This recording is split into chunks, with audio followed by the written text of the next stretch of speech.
En arrivant par la route depuis Poitiers, on aperçoit de loin la flèche du clocher de l'abbaye de Saint-Savin-sur-Gartempe, véritable marqueur dans ce paysage verdoyant de la vallée de la Gartempe, au cœur du département de la Vienne. Selon la légende, une première église aurait été fondée en l'an 800 lors de la découverte des corps des deux martyrs Saint-Savin et Saint-Cyprien par un certain Badilon, clerc du palais et abbé de Marmoutier, qui aurait construit une première église sur ces terres, au bord de la Gartempe. Les dédicaces de l'église à Saint-Savin et de la crypte à Saint-Savin et à Saint-Cyprien évoquent ses origines légendaires. Probablement fondée à l'époque carolingienne, l'abbaye se développe réellement en adoptant, au milieu du IXe siècle, sous l'impulsion de Louis le Preux, la réforme de saint Benoît d'Aniane, propagateur de la règle bénédictine. Dès cette époque, Saint-Savin joue un rôle important dans la réforme du monachisme en France.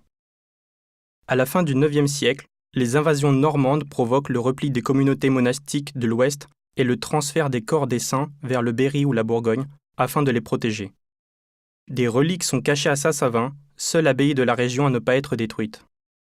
C'est à partir de 1030-1040, à l'époque de l'abbé Odon, qu'une rénovation importante de l'édifice est commencée, justifiée par l'importance et le rayonnement de cette abbaye bénédictine. L'architecture de l'abbatiale telle que nous la connaissons aujourd'hui daterait de la seconde moitié du XIe siècle et la première moitié du XIIe siècle. Le plan de l'église romane est en croix latine avec pour caractéristique principale une longue et haute nef flanquée de collatéraux presque aussi hauts et couverte d'une voûte en berceau. La voûte de la nef repose sur des simples colonnes conférant à l'édifice un aspect dématérialisé d'église-halle, caractéristique des églises poitevines. Le chœur qui surmonte une crypte comprend un déambulatoire donnant accès à 5 chapelles rayonnantes. La chapelle axiale surmonte une deuxième crypte. Enfin, la nef est précédée d'une tour-porche comportant une haute tribune. La flèche de l'église a été reconstruite au XIXe siècle, sur la base de celle qui existait depuis le XIVe siècle. C'est aux alentours de 1100 que l'intérieur de l'abbaye reçoit un riche décor de peinture murale développé en un vaste programme iconographique. La technique de la fresque employée par les nombreuses mains anonymes qui œuvrèrent au décor peint est une technique mixte. Peinture dite à fresco, c'est-à-dire sur un enduit de chaux encore frais, mais avec certaines parties réalisées à secco, sur un mortier sec. Du XIVe au XVIIIe siècle, l'abbaye connaît une histoire malheureuse et tumultueuse. Disputée tour à tour par les Anglais et les Français pendant la guerre de Cent Ans, pillée et saccagée en 1562 puis en 1568 par les Huguenots pendant les guerres de religion, elle connut une brève période de répit entre les mains des Mauristes au XVIIe siècle, avant d'être de nouveau abandonnée et ruinée pendant la Révolution. L'abbaye est alors supprimée, les bâtiments conventuels vendus. Il faudra attendre le début du XIXe siècle pour que la vie religieuse reprenne. Le service paroissial est rétabli en 1805. Mais jusqu'en 1830 environ, le bâtiment de l'ancienne abbatiale reste en très médiocre état en raison de l'insuffisance de crédit. C'est à la demande du préfet que Prosper Mérimée, nommé inspecteur général des monuments historiques le 27 mai 1934, se rend l'année suivante à Saint-Savin.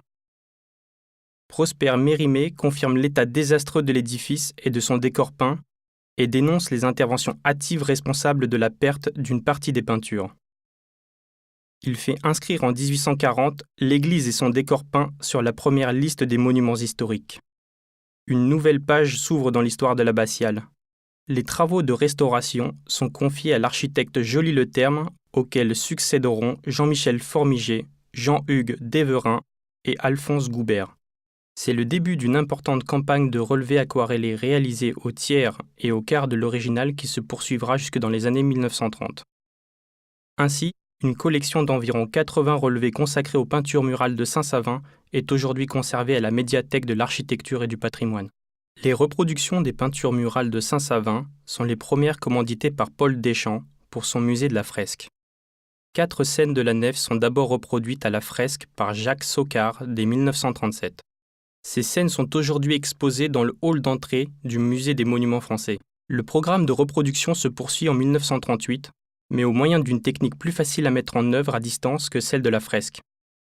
Les peintures sont copiées scène après scène sur des lais de toile qui sont ensuite marouflés, c'est-à-dire collés, et assemblés sur des coques en staff ou plâtre, imitant les volumes des chapelles, absides, voûtes, murs ou autres supports architecturaux de l'œuvre originale.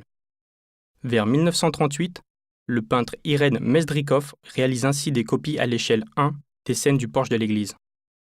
De 1940 à 1943, c'est l'exceptionnel décor peint de la voûte de la nef qui est reproduit par une équipe de 5 fresquistes. Pierre Valade, Charles Boulot, Paul-Albert Maurras, André Mazurier et Marcel Nicot. Sur les 61 épisodes qui ornent la voûte, Paul Deschamps fait reproduire les 44 scènes les mieux conservées. Les peintures de la tribune de l'église seront reproduites en 1943 par les peintres Marcel Nicot et Émile Flamand. Le musée possède d'autres copies de peintures murales de Saint-Savin, dont certaines scènes de la crypte. Paul Deschamps fait également exécuter par Georges Levieux-Lavallière en 1940 une maquette peinte de la crypte. Ces copies, comme les relevés aquarellés conservés à la médiathèque de l'architecture et du patrimoine, sont aujourd'hui un témoin archéologique unique et précieux. Elles permettent, entre autres, la lecture et la compréhension de scènes originales aujourd'hui détériorées ou disparues. Une campagne de restauration du bâtiment et de sauvetage des peintures murales est initiée en 1967 par Jean Tarallon, inspecteur général des monuments historiques. Les peintures présentent des dégradations incitant le service à entreprendre rapidement une intervention de sauvetage confiée à Marcel Nicot et Marie-France de Cristan. De nouvelles restaurations sont menées au cours des années 1980 et 1990. Le dernier grand chantier de restauration des peintures murales de la voûte de Saint-Savin a été conduit de 2005 à 2008 par l'atelier Brice Moulinier sous la maîtrise d'œuvre de François Jeannot, architecte en chef des monuments historiques, et sous le conseil scientifique de Dominique Père, conservateur des monuments historiques. Une étude a également été menée par le laboratoire de recherche des monuments historiques de Champs-sur-Marne. Les équipes ont fait, à cette occasion, de nombreuses découvertes d'ordre technique, stylistique et iconographique.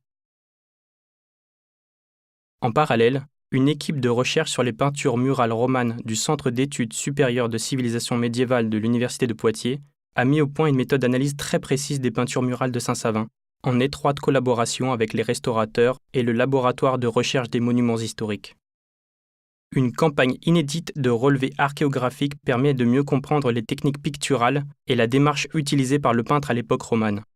Ce long travail en cours de réalisation au Centre d'études supérieures de civilisation médiévale à Poitiers a déjà contribué de façon décisive à confirmer certaines hypothèses iconographiques et stylistiques.